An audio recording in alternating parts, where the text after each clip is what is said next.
has been advised by His Excellency President Ruto that there is a Baba, a title that seems to go to His Excellency Olusegun Obasanjo, and then there is Baba. So, Your Excellency Raila Odinga, the podium is yours. You can address us. Thank you.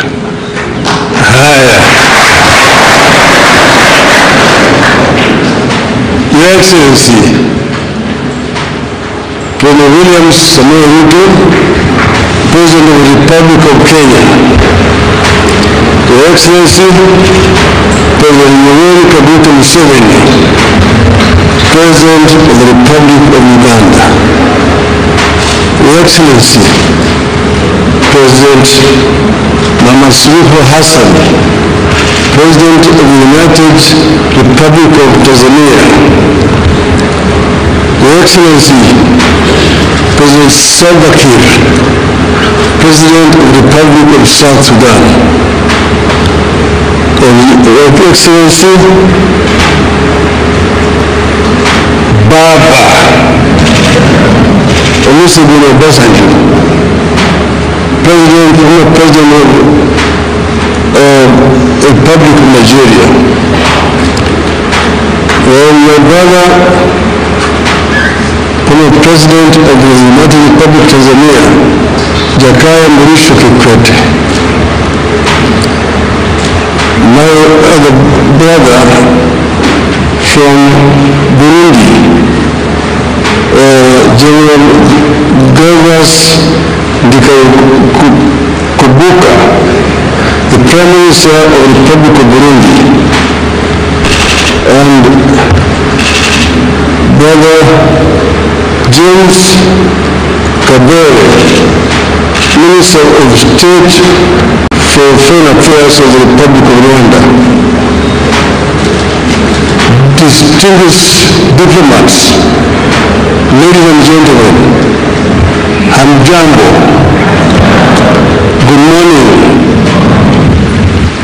I am so delighted to have the opportunity to stand before you here this morning to see this distinguished audience here.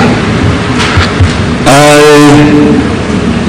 want to say that this is an occasion which the Lord has made, and I shall be proud of it.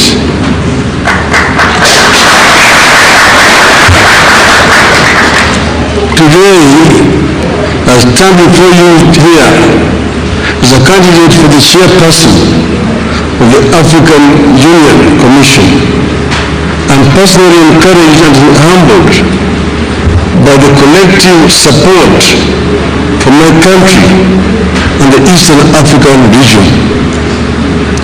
The official unveiling of my candidacy as Kenya's nominee for the chairmanship of the African Union Commission is a major impetus and milestone in my bid. And I'm so happy that my brothers and sisters have taken time to come and be here physically and personally today.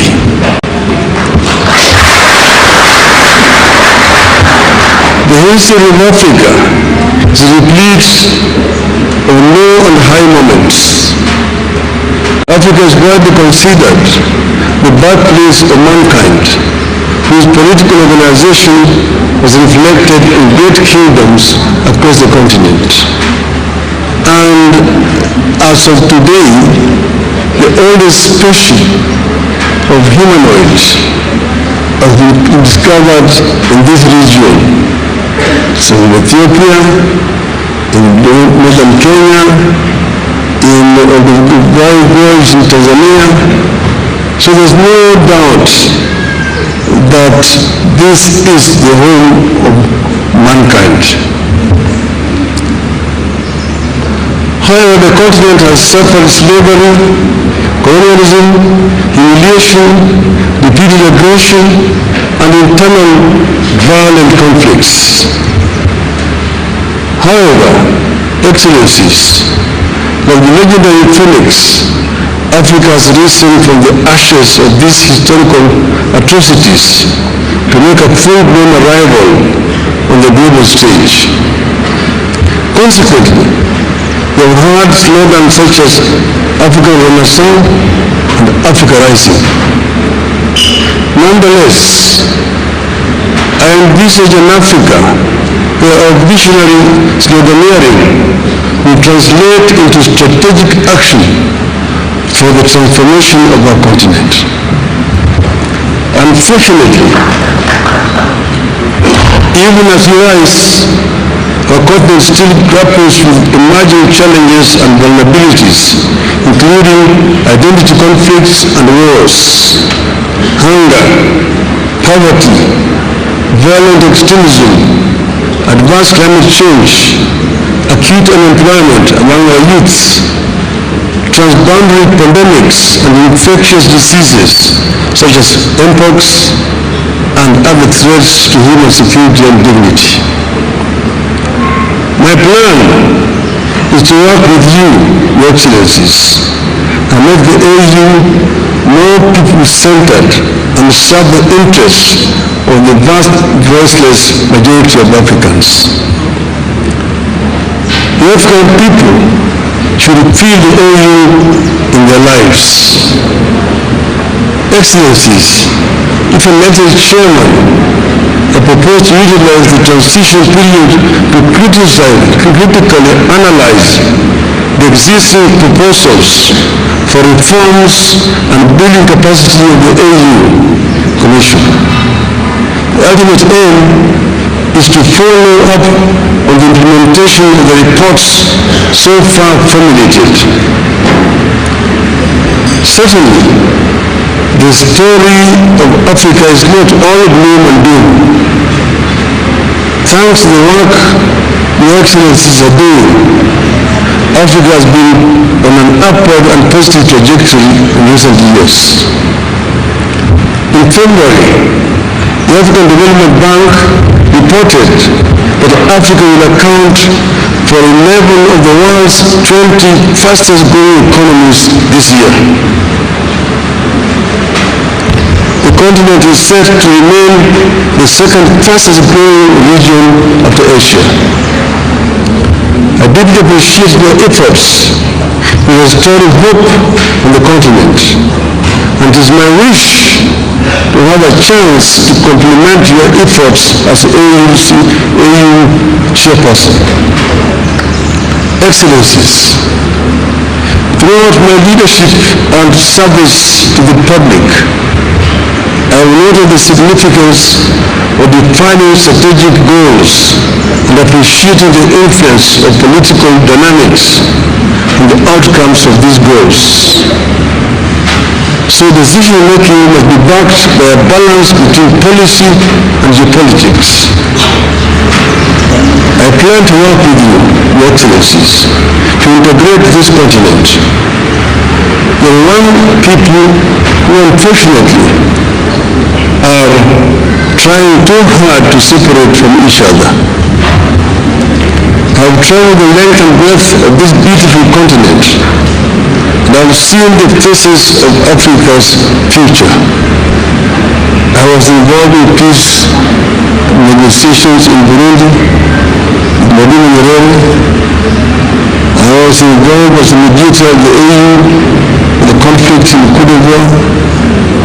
I was involved in Mozambique. So I understand the continent. We see the faces of our children, full of hope and energy, and unbound by the borders of yesterday. I dream of an Africa where those borders and colonial languages no longer divide us. We don't want Africans to be divided as Anglophones, Francophones, Lusophones. I want them to be Africaphones.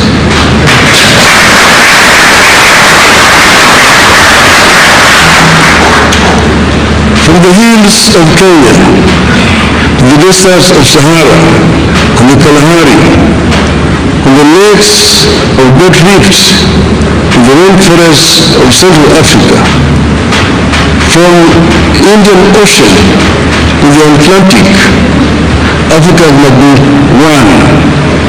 Its resilience and hope for a bright future transmitted to our young people.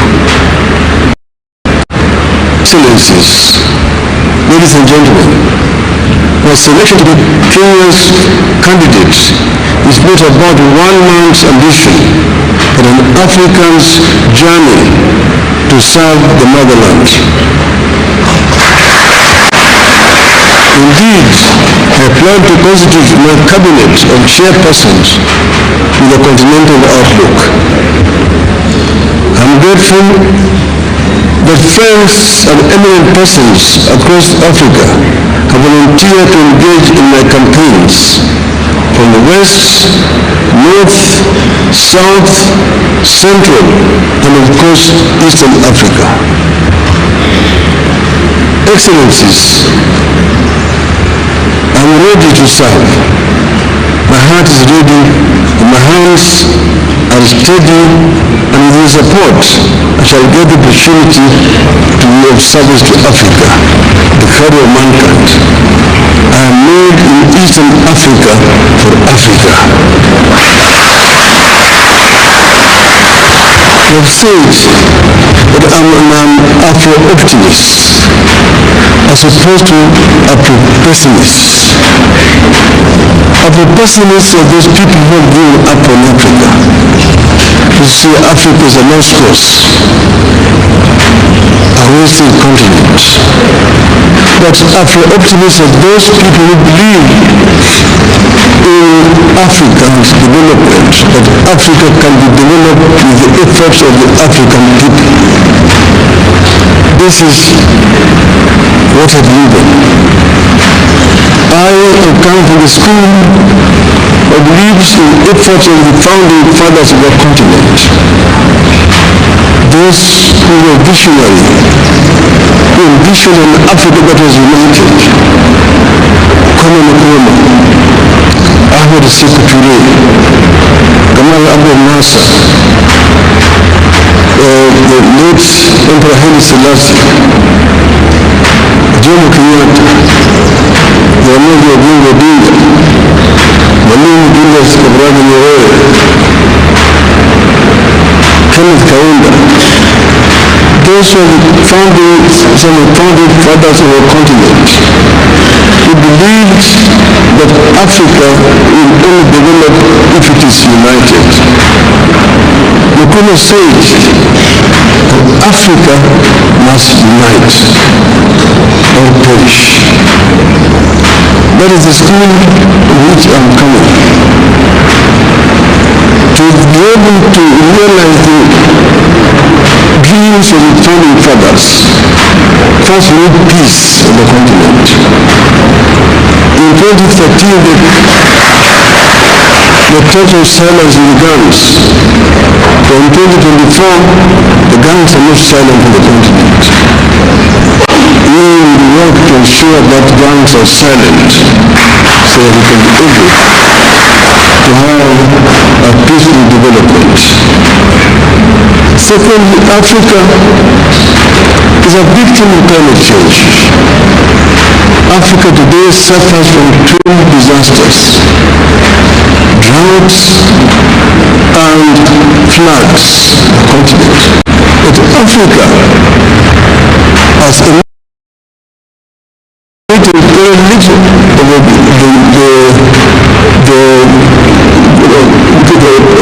carbon that is polluting the world. So Africa needs to be compensated. But this cannot come if Africa goes to negotiate as individual countries. If you go and talk as Kenya, as Uganda, Tanzania, Nigeria, Mozambique, Egypt, or Algeria, the major offenders will not listen to us. When we go and talk as Africa, they must listen to us. And we will able to get a fair deal in the issue of climate change. We also need to green Africa. Africa is also home to the second largest carbon sink in the world, the Congo first. But how do we continue to green Africa, to arrest certification, southern advance of Sahara Desert? These are issues, like challenges, which you are equal to. You can be able to deal with these issues effectively if you have got an effective organization in Addis Ababa. African youth today drown in the Mediterranean, trying to go to greener pastures in Europe. It's a shame. We must arrest this trend and ensure that we create conducive environment within the continent here. And this youth will not have to flee to go to Europe. And this will only happen if Africa works together as a united continent. We know that Africa is one of the richest continents on planet Earth. But it's a paradox. The richest continent is also the poorest in terms of living conditions of its people. This we must put to rest. We should not continue to blame those other people for the rest of the continent. We have the ability to reverse this trend and get up to the moving forward again. Therefore, we need to be able to ensure that Africa uses the resources that it has effectively.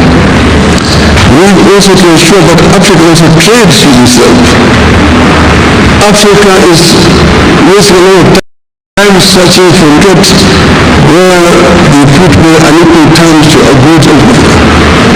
The inter-African trade today stands at only 15%. Inter-European trade stands at 70%. Inter-Asian trade stands at 60%. Inter-South American trade stands at 35%. We need to ensure that Africa trades well with itself. We need to address the constraining factors. One, the non-tariff barriers which have been imposed by other African countries against goods from neighboring countries. More importantly, we need to address the issue of infrastructure development in the continent that would make it easier for African countries to trade with each other. I have been the high representative of the African Union on the issue of infrastructure. So I know the major challenges that Africa faces in the issue of infrastructure. The trans-African highways, the Cape to Cairo, the Tunis to Cape, the Dakar to Khartoum to Djibouti, the Dakar, Lagos to Mombasa, the Beira to Lobito and Rhodes Bay, the high-speed railway network in the continent, these are issues that require to be dealt with. The Lamu Port, South Sudan, Ethiopia, that will continue to Bangui and go all the way to the Cameroon port of Kribi, creating a land bridge that links the Atlantic Ocean and Indian Ocean and opening up the interior landlocked countries within the continent. These are some of the issues that can be dealt with and we deal with. Then connecting Africa through high-speed fiber optic network. And then to facilitate faster communication. In the issues of air transport is a major challenge in the continent. We talk about open skies to make air transport easier. Today, traveling across the continent is too expensive.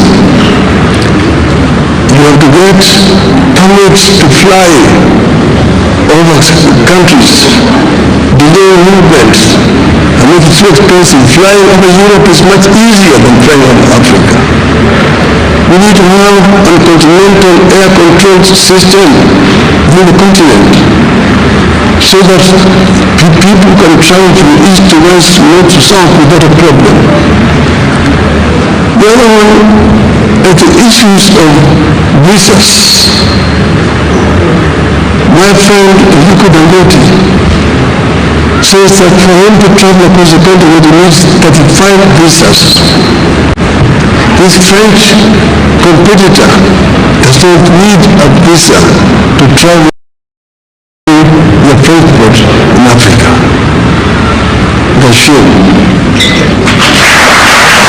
In Europe, we only need a Schengen visa, and we can travel across the entire Europe without a problem. We will also ensure that in the future stage where we can issue a visa, and maybe people to travel to the continent without much of a problem. And therefore, I want to conclude by saying that I am ready for Africa. And I believe in the story of the African lion. The lion is an African animal. It's a king of the jungle. The Cameroonian national soccer team is called the Indomitable Lions. The soccer team of Senegal is called the Lions of Teranga. The soccer team of Morocco is called the Atlas Lions. Here in Eastern Africa, we call it the Simba. The king of the jungle. When the king roars, the jungle listens. So the story of the African lion. The African lion is giving a message to the Asian tiger. Tiger is the Asian animal. And I want my Asian friends here not to take offense. The African lion is giving a message to the Asian tiger. But the Asian tiger, if it dance on the stage alone for far too long, it's your time to quit. The European bear retreated to the North Pole long time ago and is freezing there on the ice. The American panther is also on the retreat. But I'm here as the African lion.